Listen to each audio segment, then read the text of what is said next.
mungkin cikgu boleh kongsikan apakah faktor-faktor lain yang mungkin boleh juga menjadi penyumbang terbesar kepada masalah mental ataupun gangguan emosi mereka? Mira pernah dengar tak sekarang isu trend? Isu remaja-remaja yang nak ikut trend, ya. Ada kalanya kita ni sebagai mungkin orang luar macam kami pun tertanya-tanya bagaimana isu trend ni boleh dijadikan punca, ya. Rupanya ada beberapa kes yang saya kendalikan. Ada murid yang mengalami tekanan, kemurungan, seterusnya mempunyai graf, ya, kecerdasan emosi yang sangat menurun apabila dia tidak ada rakan-rakan di dalam media sosial. Apabila dia update status, masukkan dalam TikTok, dalam FB, ini yang kita takut ni, bullying cyber. Ya, tidak ada. Jadi dia tidak dapat mengawal perasaannya bahawa mungkin rakannya tidak ada TikTok, mungkin rakannya tidak berminat kerana dia menyalahkan dirinya dan rupanya dia gagal ikut trend. Itu yang agak mengecewakan dan membimbangkan apabila hanya faktor trend sahaja boleh menyebabkan mereka ni mengalami gangguan emosi. Begitu juga faktor persekitaran, Mira. Persekitaran kita sekarang ini pun mengundang isu-isu ini.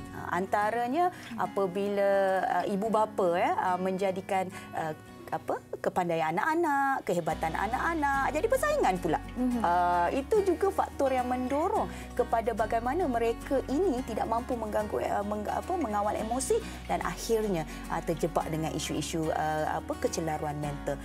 Dan apa yang paling saya risau adalah apabila ibu bapa juga menyalahkan anak-anak ini dan tidak menerima, faktor tidak menerima anak-anak yang mengalami kemurungan. Ya, betul. Dia sebenarnya apabila berlakunya isu kecerdasan emosi dan kesejahteraan mental ni, dia membabitkan tentang bagaimana murid-murid ini berdaya bertindak. Ya, jadi faktor pendorong ibu bapa ni sebagai orang-orang yang sangat signifikan, dalam psikologi dinamakan significant others, orang yang sangat menyumbang, orang yang sangat membantu dan dikasihi. Sebab itu saya suka memetik kata-kata profesor saya, Profesor Aziz Shah, yang mana profesor kerap menyarankan kepada kaunselor-kaunselor apabila kasih sayang ini kurang, ya, faktor kasih sayang ini kurang, maka manusia ini akan mulalah bercelaru dalam pelbagai aspek. Jadi jangan sesekali dikatakan anak ini bodoh oleh ibu bapa. Kalau cikgu kata, kalau kawan-kawan kata, dia lebih terima. Tapi kalaulah mak ayah ni yang disayanginya kata, awak ni tak pandai, awak ni tak bagus semua. Jadi ini akan menimbulkan keraguan dalam diri mereka sehingga mereka mengambil tindakan yang tidak munasabah. Ya. Itu dia. Jangan ada orang kata perbandinganlah antara anak dengan anak yang lain ataupun anak dengan saudara yang lain, kan cikgu? Tadi cikgu pun ada kata juga tentang penerimaan. Mungkin ada ibu bapa yang mereka tak rasa pun itu satu benda yang sepatutnya jadi isu. Macam mungkin anak tu mengalami kecelaruan emosi, kan? Mungkin kemurungan. Ada setengah ibu bapa yang rasa macam, alah dia ni, mereka tak faham. Itu ialah sebuah kemurungan.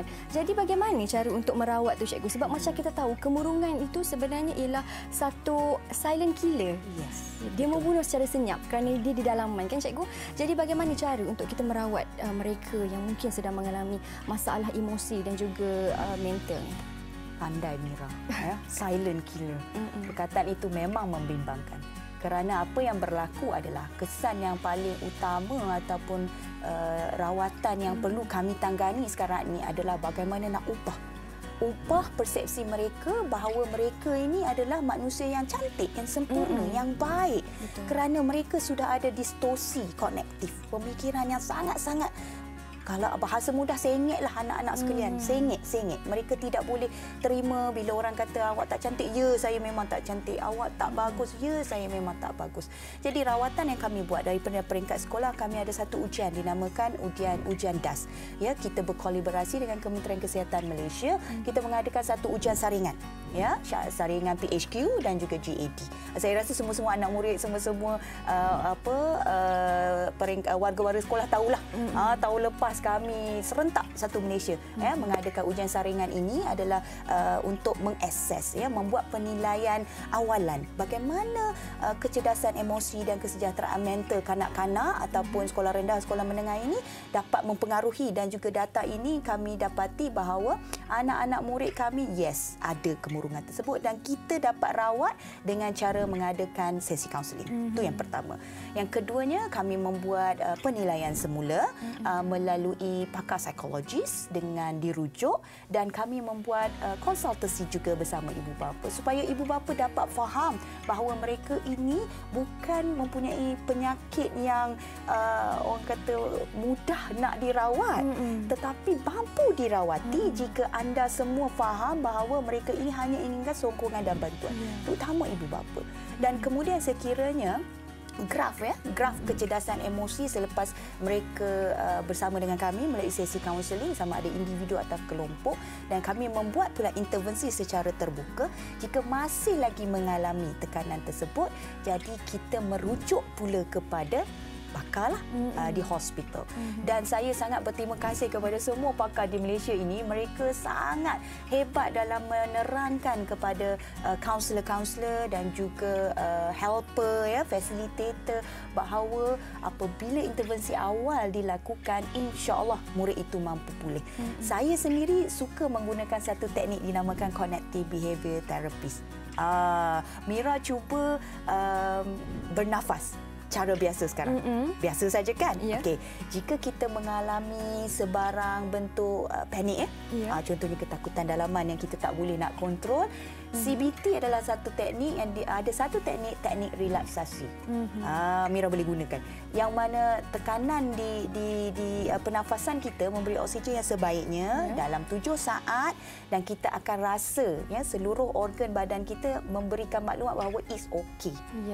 It's okay. Dan kata-kata yang paling suka saya gunakan, paling best lah, iaitu it's okay to be not okay. Yes, tak apa.